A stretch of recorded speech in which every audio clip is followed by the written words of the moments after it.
Hello and welcome to People in Profit. I'm Pellegrin. Coming up in the show. In the wake of the ChatGPT revolution, what should regulators around the world do to control the expansion of AI technology while still encouraging innovation? We'll look at the root of the privacy row between Europe and the US as Meta is slapped with the EU's biggest ever fine over data mishandling. And faced with annual inflation of over 100%, more and more Argentinians are falling into poverty and resorting to trash picking. Fostering a global conversation over artificial intelligence. Sam Altman, the founder of OpenAI, is on tour, meeting regulators, business leaders, and other stakeholders in Toronto, Rio, DC, Lisbon, and this week, Paris, where he met with President Emmanuel Macron. He's one of the people behind ChatGPT, the generative artificial intelligence chatbot that's revolutionized the tech world with its almost human-like responses to queries, sparking both unbridled optimism and doomsaying over its possible applications. Recognizing this ambivalence, he's urging for regulation. My worst fears are that we, the field, the technology, the industry, cause significant harm to the world. I think if this technology goes wrong, it can go quite wrong, and we want to be vocal about that. We want to work with the government to prevent that from happening, but we try to be very clear-eyed about what the downside case is and the work that we have to do to mitigate that. Well, to discuss this issue of regulating AI, let's speak with Dr. Tim Scarfe. He's the Innovation Chief Technology Officer of British startup XRAI Glass. Thank you for joining us. And XRAI Glass uses generative AI in a mobile app and augmented reality smart glasses created to help deaf or hard of hearing people transcribe conversations. To begin, in the last few months, we've seen Italy temporarily banned ChatGPT. We've seen tech leaders like Elon Musk, for instance, call for a moratorium on AI research for at least 6 months. In your opinion, are these restrictive approaches actually effective? I think there are some things to disentangle. So people argue to restrict it based on different reasons. So some argue about the threat of superintelligence. Some are worried about privacy or truth or misinformation or bias or inequality. So I think if you watch Sam Altman's testimony to the Senate last week, he was coming at it very much from a safety point of view, which is that when AI models reach a certain level of capability, then we need to start regulating them. And as you know, I'm very concerned about the threat of innovation, because there are so many amazing things we can do with this technology, and we need to get the regulation right. And actually, when it comes to XRAI Glass, what do you see being the next frontier in terms of applying this AI technology to improving accessibility and communication? Our big vision is about making you more in tune with the world around you. And also there's a really kind of educational piece to what we're doing, because when you transcribe text, you can start using these large language models to do all sorts of things. So you can use it from an educational point of view. You can use the technology to help you understand conversations as you're having them. So we really think this could change the way people interact with knowledge and information on the internet.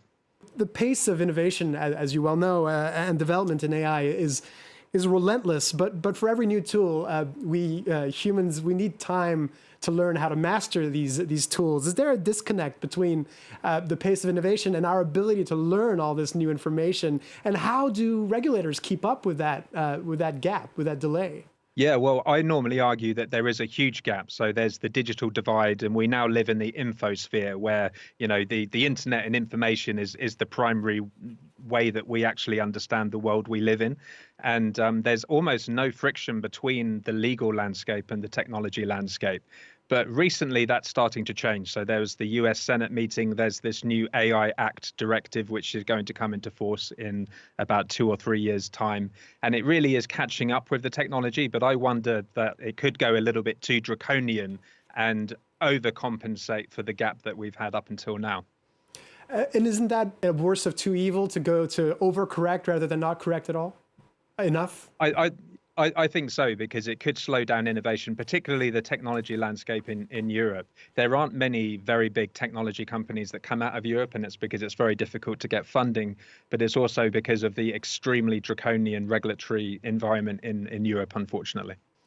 Let's talk about some of the risks associated with the AI that we've seen discussed a lot recently with the new versions of ChatGPT. For instance, we've seen instances of ChatGPT wrongly attributing quotes to people, making mistakes based on the data that's available. That can have really dire consequences. What's the most effective way of stopping this?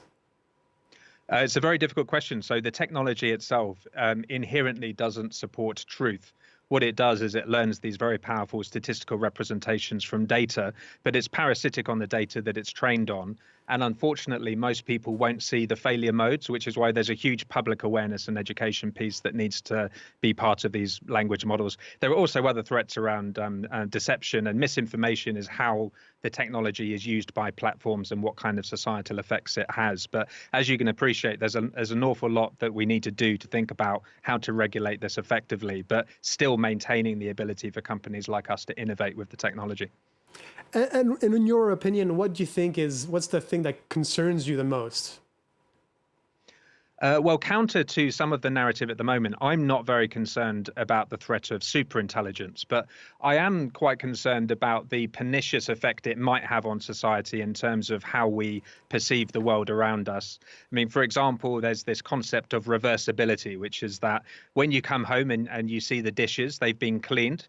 Did I clean the dishes? Did the dishwasher clean the dishes? It's irreversible. You can't decide. And increasingly, when you consume content or when you talk with a chatbot on the internet, you're not going to know whether you're talking to a chatbot or a human or a group of humans. And it's kind of creating counterfeit humans to a certain extent, because they are very, very much like us.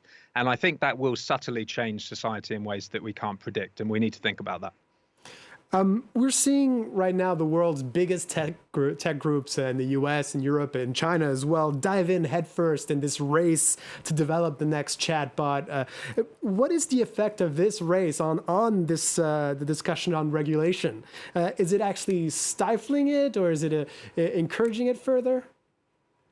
Well, I think it's encouraging it, but not for the right reasons. So most of the critics of Sam Altman's testimony last week just said that it was a form of regulatory capture, because he basically went up to the Senate and he said, regulate me as quickly as possible before I innovate again. And, you know, the only plausible reason that someone like him would ask for regulation, of course, he said it was for safety, but actually it was because he wanted to stop other companies from being able to enter the market at his level, because they've done so much work around, how to have a nutrition label for the models and kind of like testing that the models do well, applying guardrails to the model. So by regulating all of these things, it would be very, very difficult for newcomers to come in. Dr. Tim Scarfe, thank you so much for being with us on People and Profit. My pleasure. Cheers.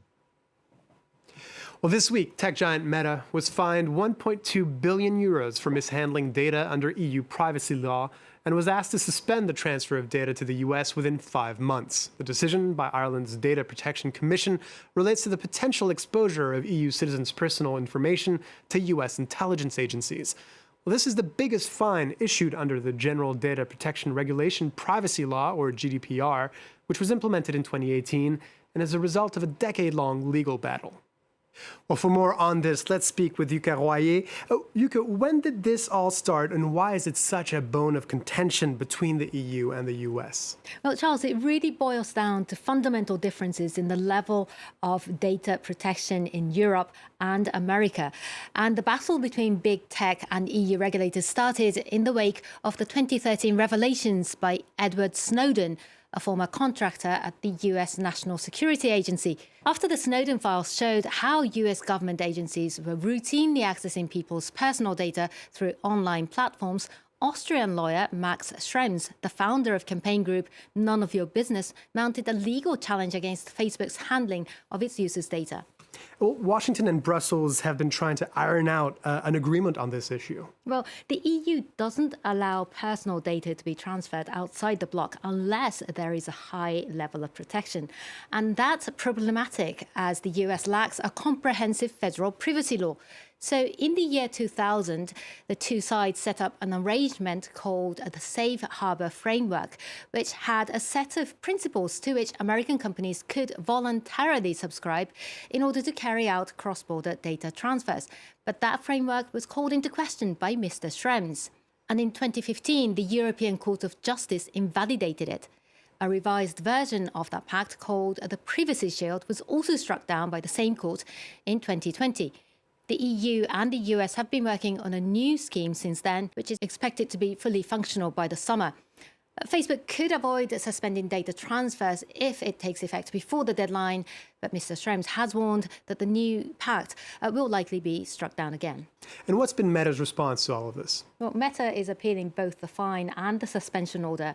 Now, after invalidating the Privacy Shield 3 years ago, the EU court left the door open for companies to use an alternative legal provision to continue doing cross-border data transfers. And the company argues that it and thousands of other firms believed this to be compliant with the GDPR privacy laws introduced in 2018. So in its view, it has been handling data legally. Meta says the DPC's decision is, quote, flawed, unjustified, and sets a dangerous precedent, saying without the ability to transfer data across borders, the internet risks being carved up into national and regional silos. Thanks for that, Yuka. Well, annual inflation in Argentina has now reached triple digits and appears to be going nowhere but up. The rise in prices has pushed 40% of the population into poverty, a situation the country hasn't seen since 2001.